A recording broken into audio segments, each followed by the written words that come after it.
Секој кој има проблем со извршители, високи камати, застарени долгови или неправно одземен имот, во понеделник во 12 часот може да ги предаде лично во Министерството за правда, изјави Ана Глигорова од Стоп за извршителите.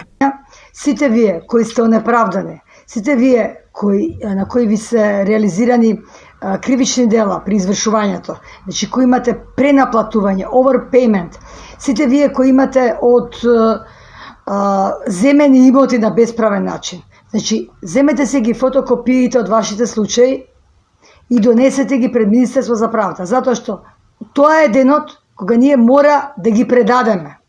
Значи, во понеделник во 12 часот да ги предадеме до министрот во работен дел од денот. Глигорова потенцираше дека никој не е должен да трпи лихва и ги охрабри сите да се појават пред Министерството. Нема срамење.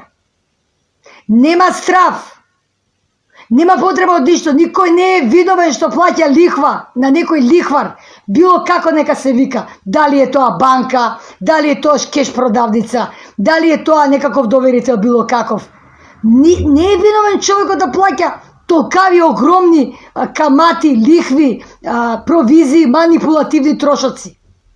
Виновни се тие се криминалци, не е обичен човек, не сме ние. Затоа треба ние да излеземе да ја повараме правдата. Важно е да се напомене дека ова не е протест, туку само сигурност дека предметите ќе дојдат лично до министерот, нагласи Глигорова. Не е ова протест, ова е собир на кој ќе имаме барања, на кој со нашите предмети ќе се појавиме пред Министерство за правда и ќе ги предадеме на пријавница. Ќе земеме бројче, со кое бројче ќе бидеме сигурни дека тоа ќе стигне кај министерот.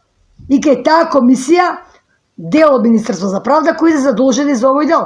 Воедно, барањата кои ќе бидат упатени се однесуваат на почитување на законот кој е донесен минатата година, а со кој се забранува каматата да биде поголема од главниот долг и определен период по кој делата застаруваат.